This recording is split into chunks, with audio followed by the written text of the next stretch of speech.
Hello everyone, and welcome to the launch of the Light Sheet Imaging at Universidad Mayor initiative. We would like to remind you that all attendees will be on to listen-only mode and that this webinar is being recorded. At the end of the webinar, there will be a Q&A session. Please type your questions into the Q&A panel or the chat box. We have a great lineup of speakers for you this morning to introduce this really important initiative to expand the access to light sheet imaging in Latin America.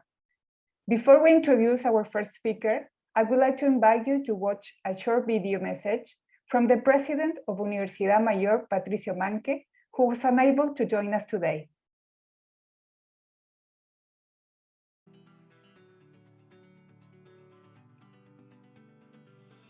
In the last 10 years, Universidad Mayor started this path to become a research university. And one of our focus has been to develop scientific platforms such as DNA sequencing, FACS, animal models, and more recently, imaging. So our scientists can solve their questions using a variety of tools, providing with the more deep answers to their fundamental questions. This facility will certainly help us to provide with the opportunity to continue to enchant our undergrad students to become scientists and with the beauty of science, and help us to better train our PhDs and postdocs. Finally, with this facility, we hope to help to build a strong scientific community for our country, and I look forward to see all of the development that will come from this, and I wish you a very good meeting this morning. Thank you very much.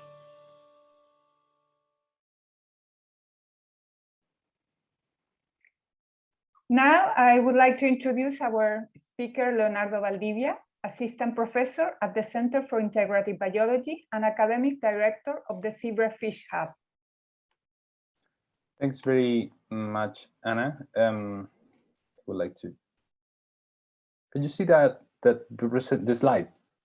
Yes. Okay. Well, good morning, everyone. This is a big pleasure to be here today, introducing this the Fondeki grant. So I have been a member of the Center of Integrative Biology since 2017. So more recently, since 2021, I have been the academic director of the Zebrafish Research Hub, which is focused on promoting the zebrafish as a biomedically oriented model. So particularly in my lab, we are interested in understanding how eyes take shape during development. For that goal, we have been awarded like many Chilean grants. And today I will tell you briefly about a community grant that we got like a couple of years ago that will benefit the whole CIV, the university and beyond. And this is the Fondeki grant. And this grant enabled the CIV and the university to obtain a state-of-the-art light sheet microscope. Sorry, I'm just gonna find my pointer here. To obtain that state-of-the-art size light sheet 7 microscope. So this piece of equipment will be instrumental for the LiSIUM initiative that we are presenting today, and for which I'm a co-PI. So I'm not going to tell you details about the microscope because we have Francisca Klein from SAIS, who is an expert in this technology and will tell us more about it. So the CIV comprises a number of researchers who study development and function of the nervous system, the causes of neurodegenerative diseases, metagenomic analysis, cancers, cell death, among many others. So in addition, at the CIV, we have strong collaborative bridges with other academic units within the same university, including the Center for Genomics and Bioinformatics. So all of this research that I mentioned is carried out in model organisms, including zebrafish, the Medaka, Drosophila mouse, Arabidopsis, among many others. And this diversity of models within the Universidad Mayor is very good. And as you can say, the more the merrier. And it represents a unique opportunity to open entirely new windows into the inner dynamics of cells. So as a natural consequence of the diversifying these model systems, we need to adopt novel technologies. And the study of development and function of organs in health and disease and the complexity of multicellular organisms requires a level of microscopy that allows to dive into the inner life of cells, to document aspects of them for a long period of times. So we can do that in 3 dimensions and without collateral damage affecting the health of it and the stability of the sample. And that's the main focus of this FONDECU grant that comes to fill this need. So before going on like with details, I would like to just show you the people that are supporting the grant or make this possible. Okay, so because this is a unique microscope that is nowhere else in South America, it will benefit a number of researchers at Universidad Mayor in our country and also in South America. And this is perfect for exploiting the model system that I mentioned before. Okay, so before going into details, I need to just make a very strong statement and thanks to Joaquin and Ramon for just, we were working together for just making this application for this FONDECU grant a couple of years ago. So they were very helpful on helping to crystallize this idea for this FONDECU application. So that being said, in this world map that I'm showing you here, we can see that people who are involved in this grant.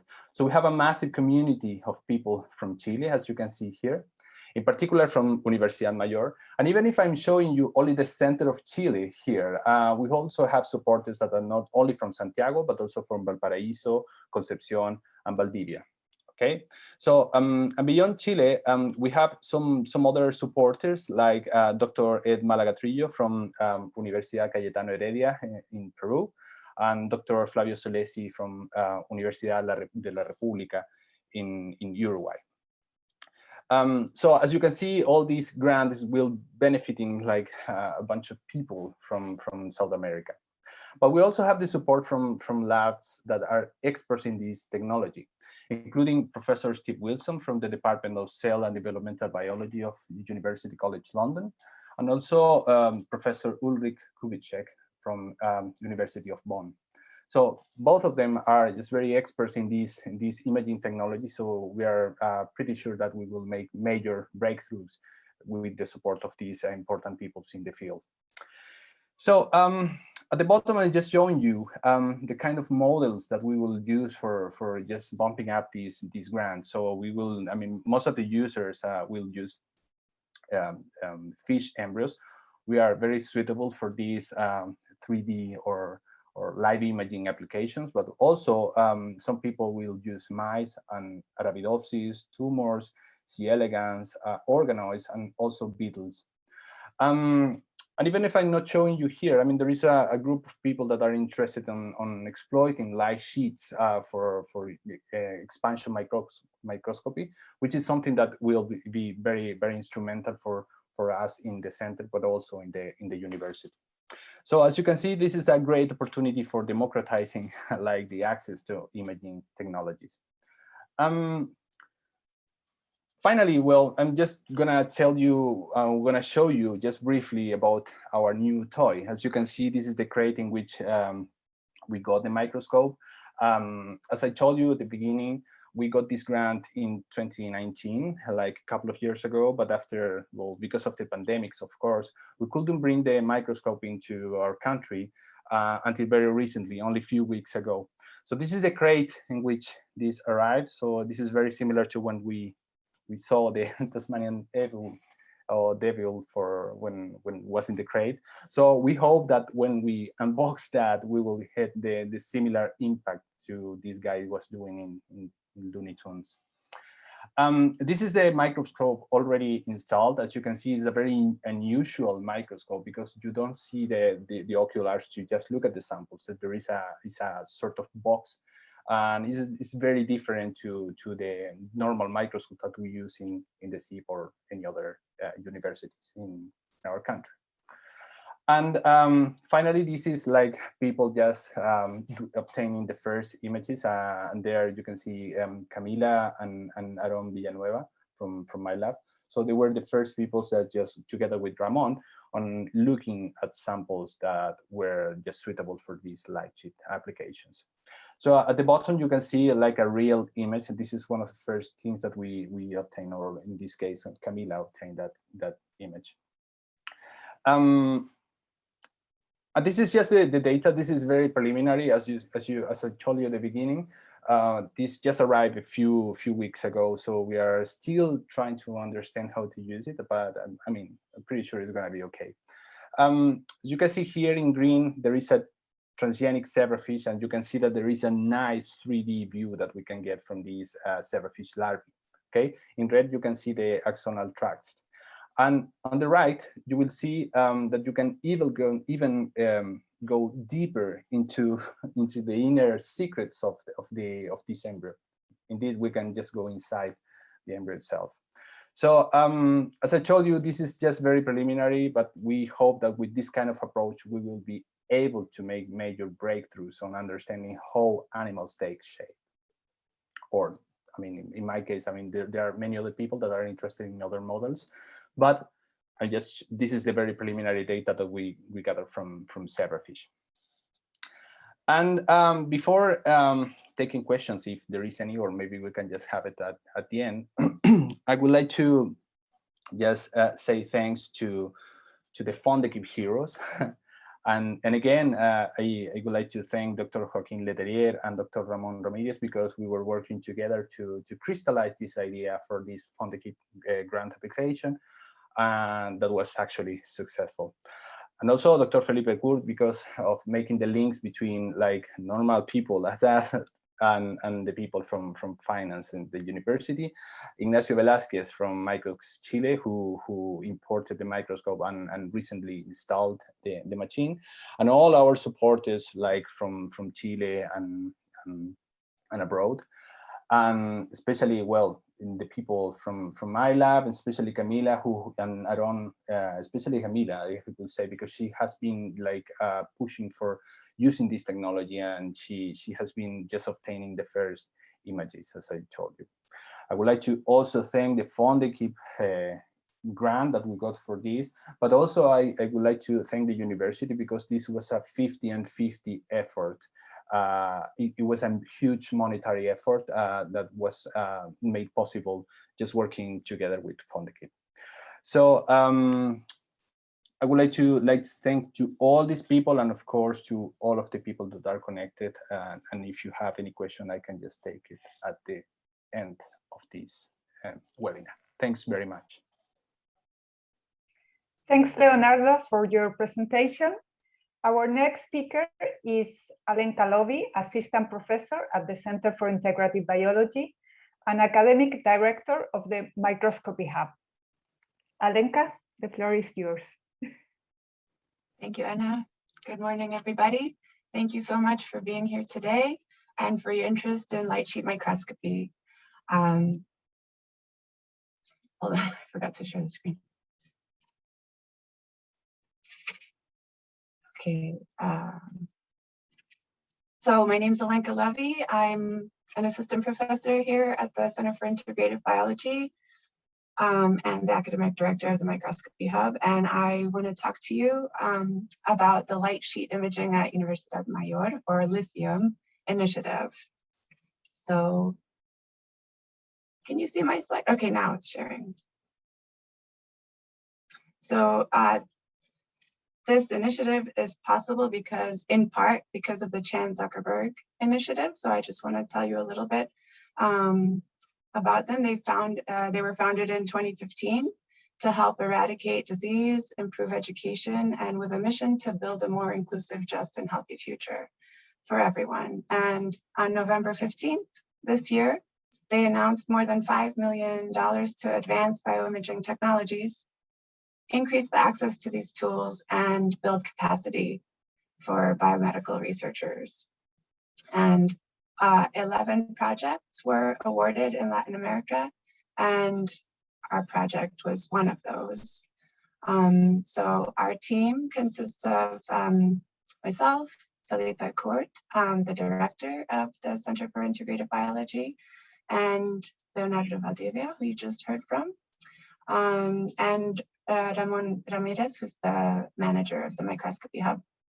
And so we aim to bring together all interested light sheet users and become a reference center for light sheet microscopy in Latin America. So our specific aims are to organize conferences, workshops, and seminars, to maintain a remote facility to learn to build light sheet microscopes and pass along this knowledge, and also to provide extra light sheet microscopes for educational purposes. So I'm just going to go through some of these aims. We're in the process of building our research network. So please get in touch with us if you have ideas or techniques you want to share.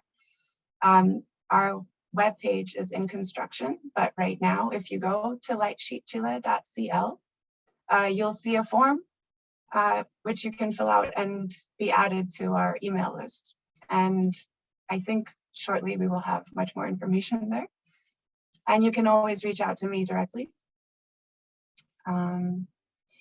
We encourage you to come visit our facility, but if you cannot, we will also operate as a remote facility. So you can ship your samples here and we can image them, or you can even try to image them remotely. The software should allow it, to see if this technology can help you.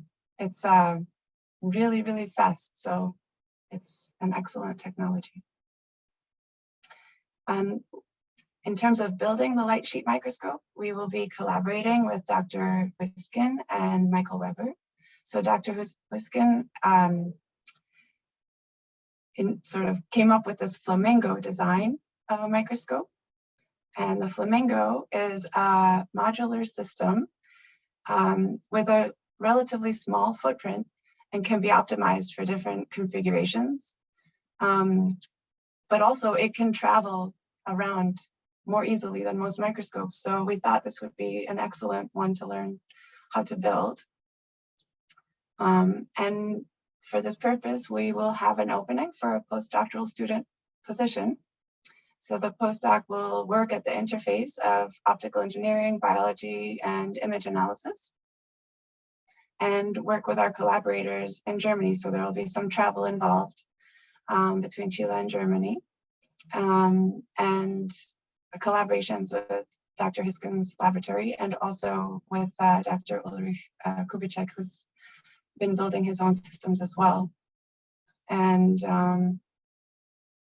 lastly, we, with the support of Microx Chile, Zeiss, and Flamingo, we hope to bring in extra light sheet systems to coincide with the teaching of this developmental biology course. It's organized by Dr. Roberto Mayor, so that we increase our capacity to be able to image all these lovely model organisms that are studied in developmental biology, but also to have a larger capacity so that you can come visit and plan some experiments and get some work done. So this course has been postponed until next year. So hopefully we'll have enough time to organize everything. So with that, I'd like to thank Universidad Mayor and the Center for Integrative Biology, Fondekiv Grant and Chan Zuckerberg Initiative, Zeiss and Microx Chile for allowing the growth of LiSIUM. And I look forward to working with all of you in the future. Thank you. Thanks, Alenka. Before we continue, I would like to remind you that at the end of the webinar, there will be a Q&A session. So please type your questions into the Q&A panel or the chat box.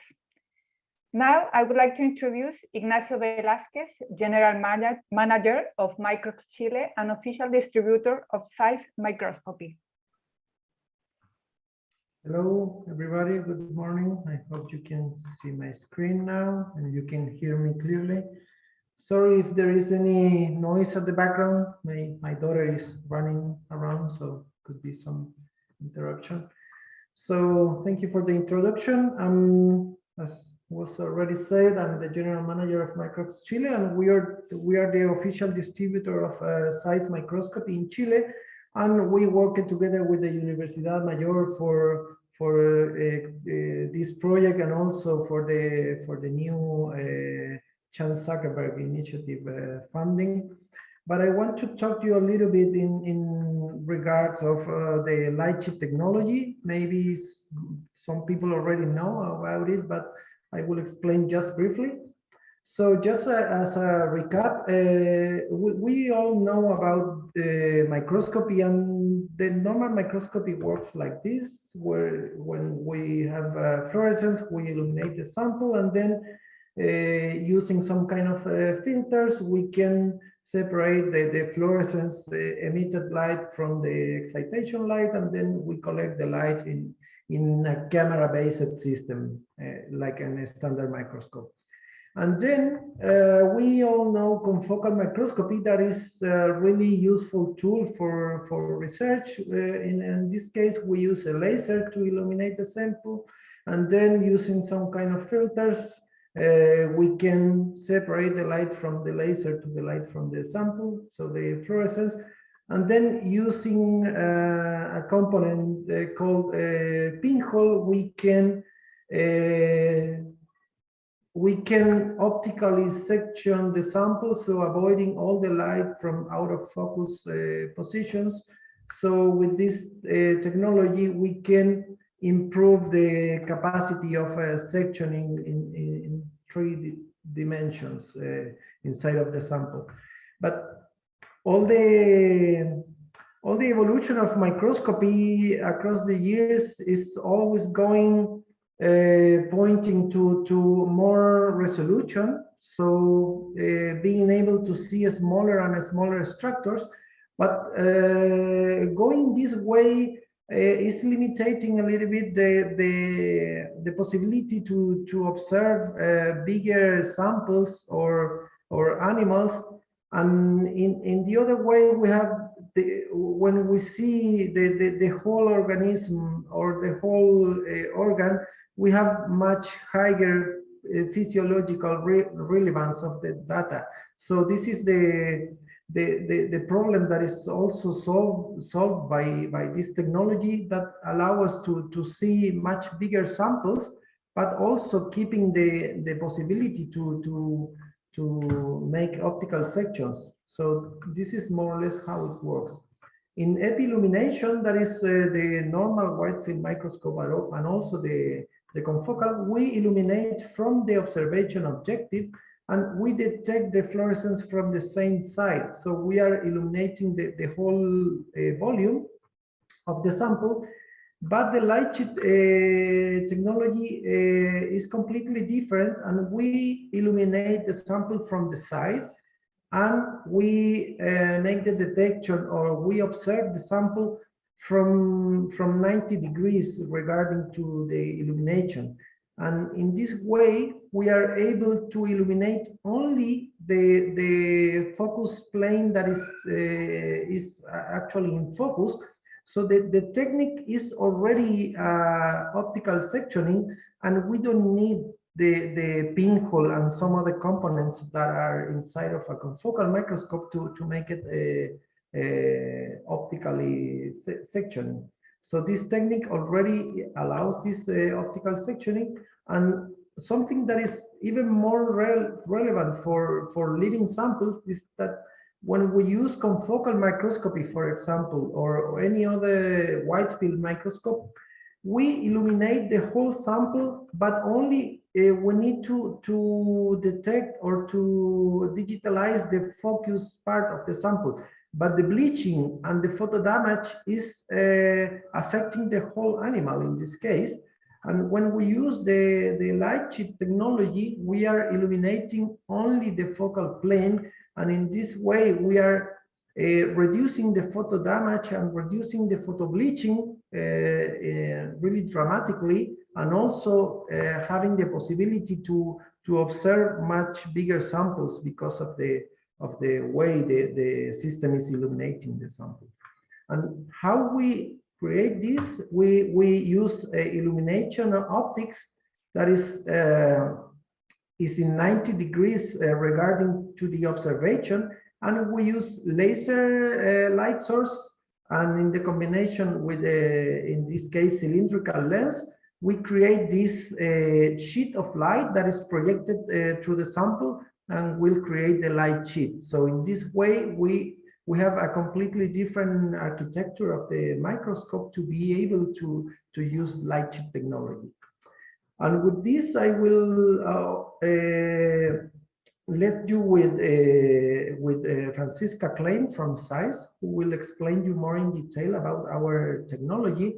And just to point something out, as Leonardo already explained, that they build the Fondeki project around the LightSheet Set 1 model from SAIS, but from the time the project was written and to the time the project was funded, we launched a new model, so they already have the newer version of the LightSheet from SAIS, that is the LightSheet 7 system, and Franziska will explain you now more in detail about this new model.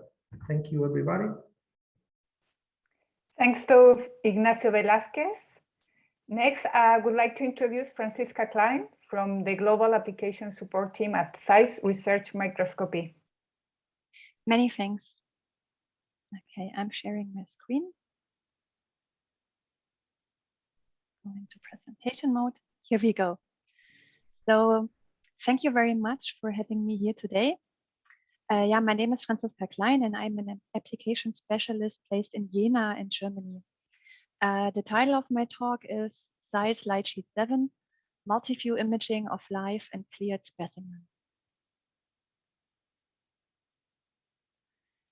There is nothing more straightforward than observing living organisms over a long period of time. And as you watch the time lapse of this developing Drosophila embryo, think about what technical hurdles need to be addressed to generate a data set like this. First of all, there's the sample. So we need to be able to gently handle the specimen without squishing it in between glass plates or even section it physically. Another thing is we want to have maybe the ideal viewing perspective.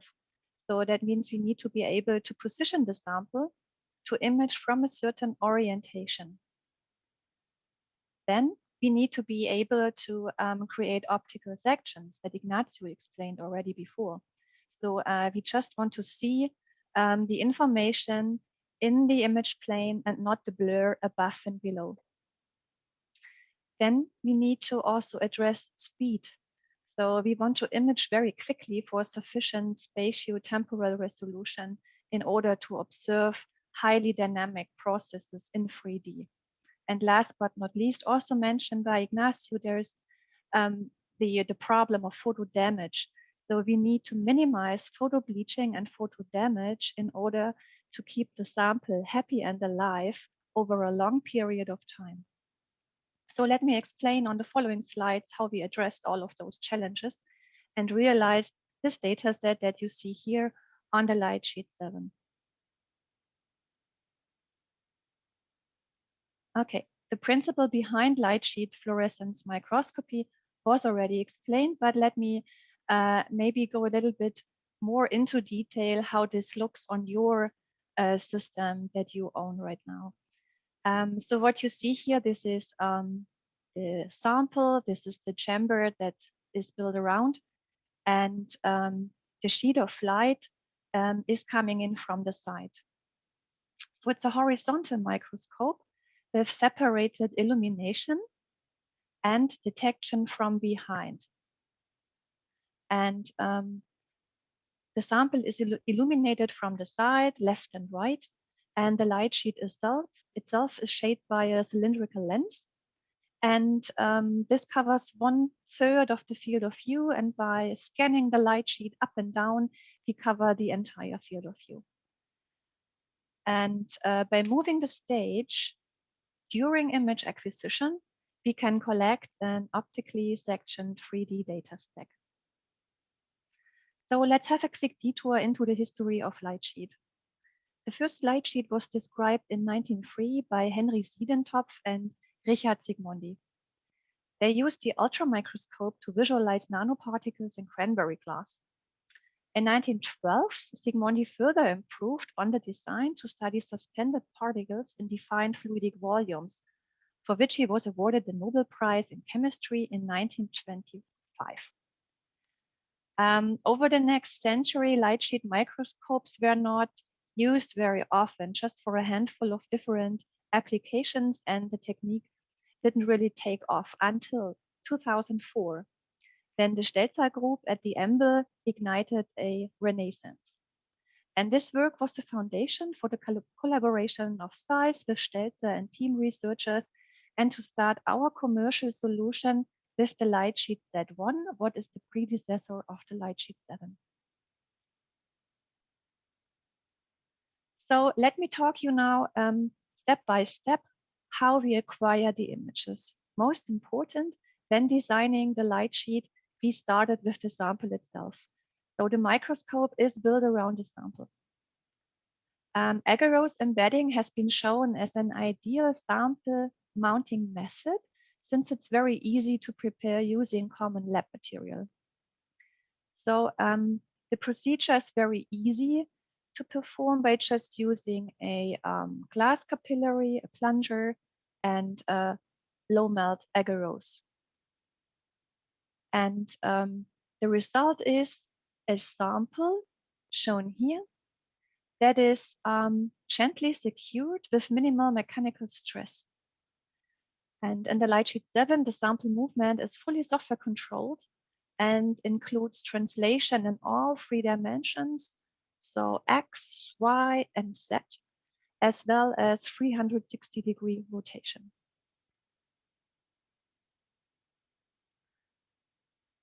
In order to maintain physiological conditions, the chamber has several access ports to allow media exchange. So you see here, this is a photo of a water chamber, and you see here 4 glass windows, the front window to position the sample via the webcam and the door. Then we have the 2 side windows where the light sheet is coming into place, and from the back there is the detection optics sitting. And you see here these opening ports that are plugged, and they enable to exchange media, or to also incubate the volume inside, the imaging volume with CO2.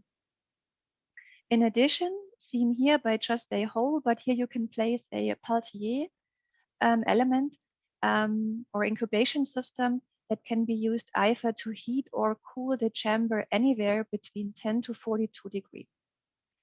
The chamber volume inside is about 25 mil, which resists temperature fluctuations and provides stability. The chamber itself is very easy to disassemble for cleaning and can even be autoclaved.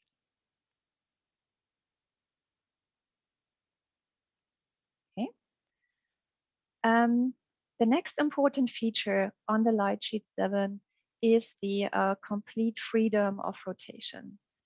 So rotational ability provides freedom to choose either the ideal viewing perspective, or can additionally include multi-view imaging to get complementary information from different viewing angles. You can see in this Drosophila embryo stacks the advantages of imaging with multiple angles. View number 1 here is the dorsal view, and view number 3 is the ventral view. And in the middle here, you see a registered and multi-view fused data set, so that all the information is then brought together in a single stack.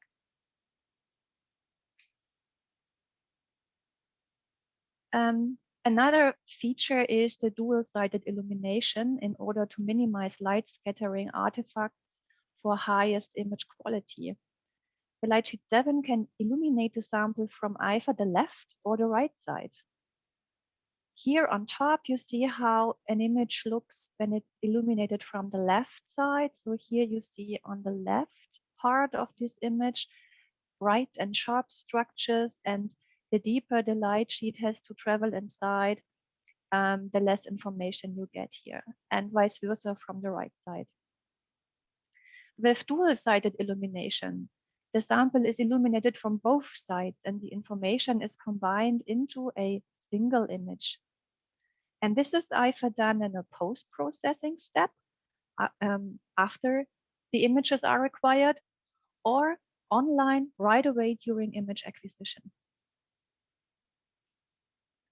So we all know where light is, there is shadow always.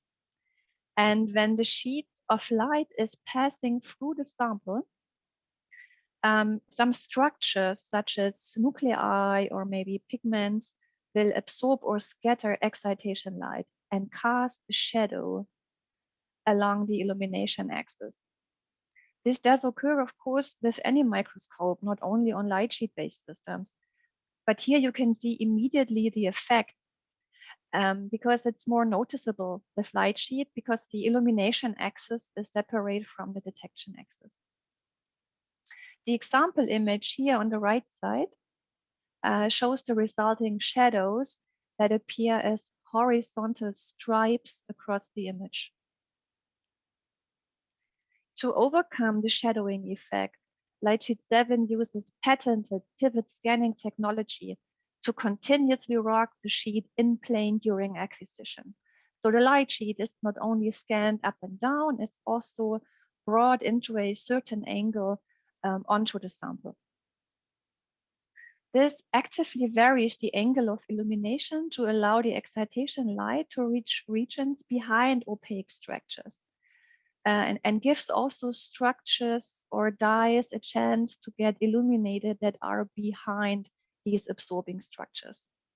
So here on this image, you see now the same sample with the pivot scan turned on and the stripes almost disappear.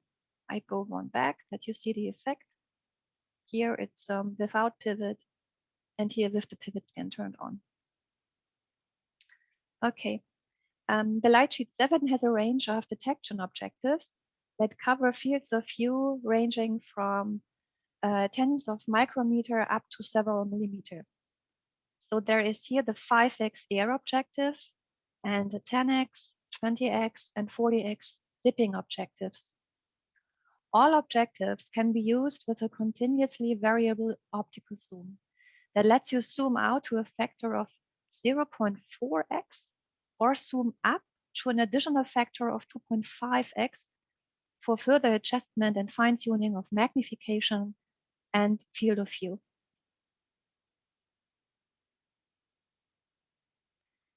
Here on this slide, you see two stunning examples of long-term observation over several days. So here on the left side, there is a time lapse looking at the limb development, and this multi-view volume was acquired every 7.5 minutes over the course of 4 to 5 days. And on the right-hand side here, you see the structural development of an entire Arabidopsis flower at subcellular resolution over 5 days. And this very fast and gentle long-term imaging of fragile sample, this is possible due to dual cameras with very high sensitivity, together with the environmental control of the incubation system, the gentle sample handling, and of course also the gentleness of the light sheet technique itself.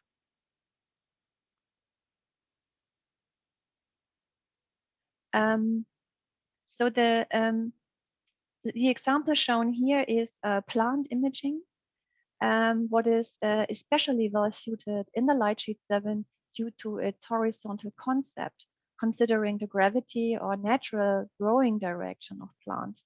And what you see is Arabidopsis thaliana root growth acquired with the 20x objective, and in green you see a GFP signal, and in red it's autofluorescence.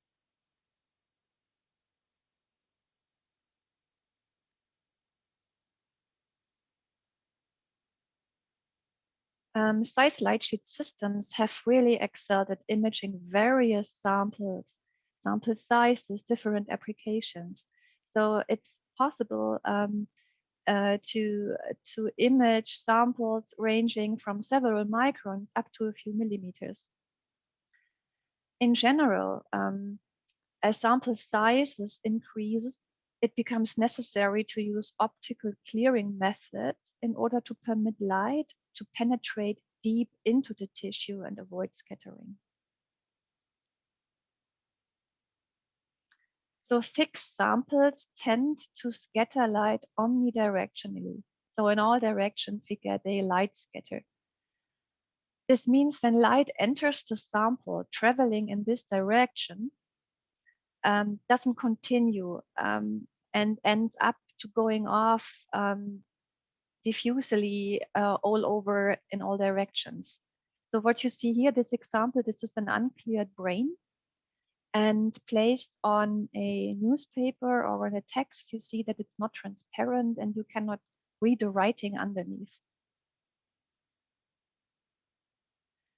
And yeah, remember that the refractive index describes the speed of light as it travels through a particular medium.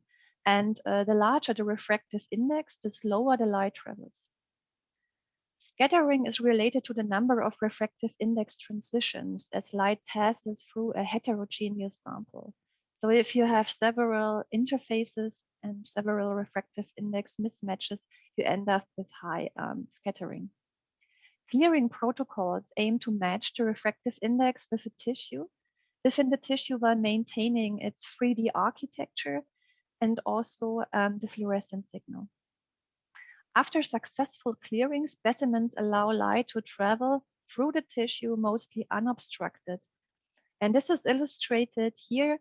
So you see here the same sample as above, but now cleared, and now we are able to read the text underneath. For further reading and information, we recommend The Art of Tissue Clearing, written by my colleague, Jacques Payson.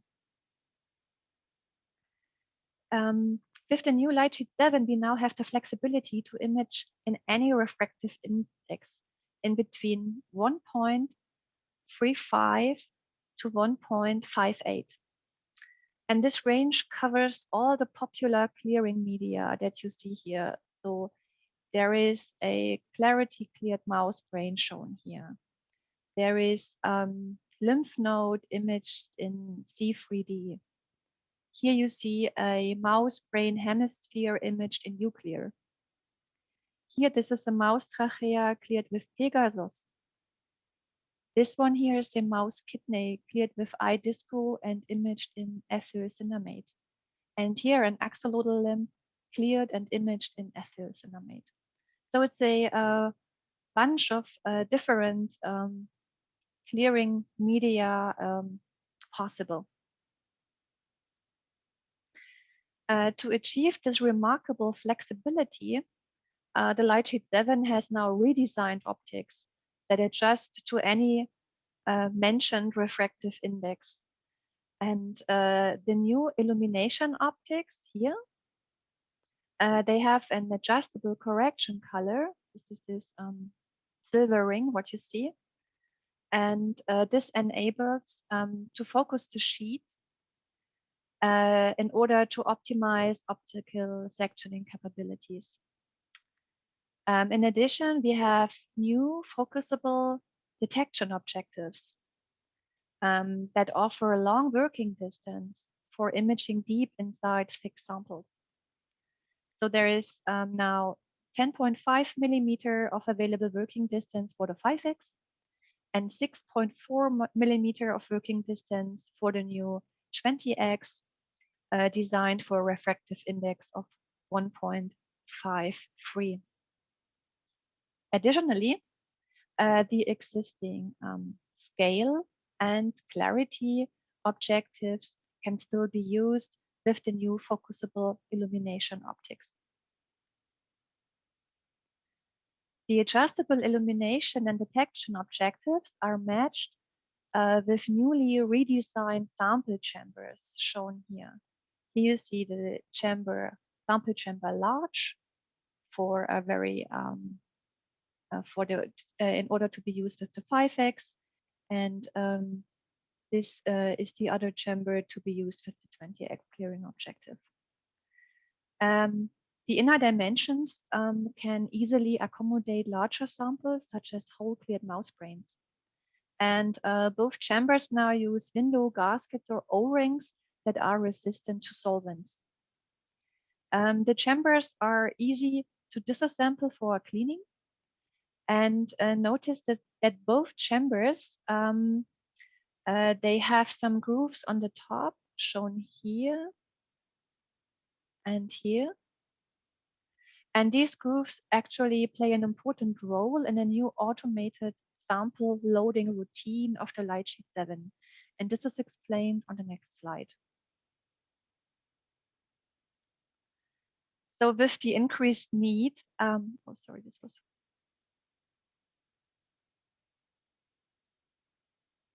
Oh, yes, I have to go back.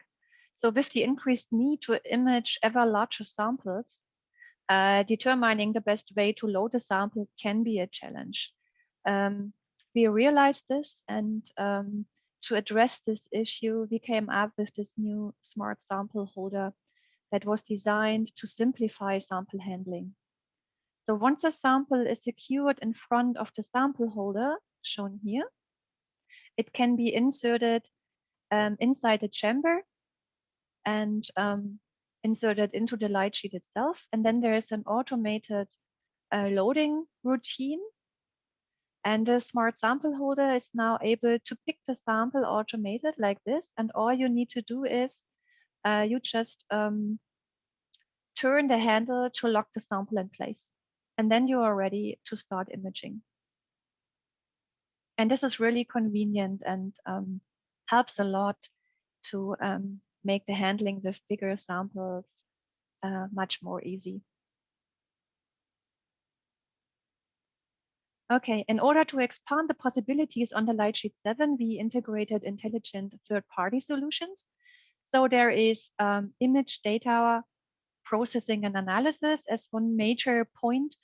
And in addition to the Zen Blue edition for data processing, we added now Arrive's Vision 4D that brings advanced features for processing and helps to deal with bigger sized data sets. Then there's large data storage and processing capability, either by the improved size storage and analysis PC, or you can also combine this with the Aquifer Hive. We have a flexible sample holder design, so whatever different tailored adapter might be useful, you can 3D print it. And I just would like to mention here the platform Thingiverse. And last but not least, there is mesoscopic imaging. So to make our light sheet compatible with even larger specimens and low magnification imaging for high speed imaging, you can expand your system with the mesoscale imaging system from Translucence Biosystems. And an example is shown on the next slide. So to get a quick overview, the entire brain was imaged with a 2.5x objective. And to see more details, a higher resolution objective, so the 20x was used in order to see more finer structures. So this is the last slide of my presentation. I just would like to summarize all the features that I have mentioned. So the LiSIUM 7 offers incredible versatility for multi-view imaging of living and cleared specimen. So there are large new chambers and a new smart sample holder that simplify the handling and mounting of larger specimen. Optics are adjusted for any refractive index in between 1.33 up to 1.58 and provide the flexibility to image various live or cleared samples at low or high magnification. There are high quantum efficiency cameras to enable all over faster imaging with greater sensitivity for more gentle experiments. And the robust box system design delivers more stability and therefore also better image quality. And with the easy to use Zen 3.1 and integration of third-party hardware and software, we increase the productivity with efficient workflows. I thank you very much for your attention, and I like to take any questions you might have. Thanks.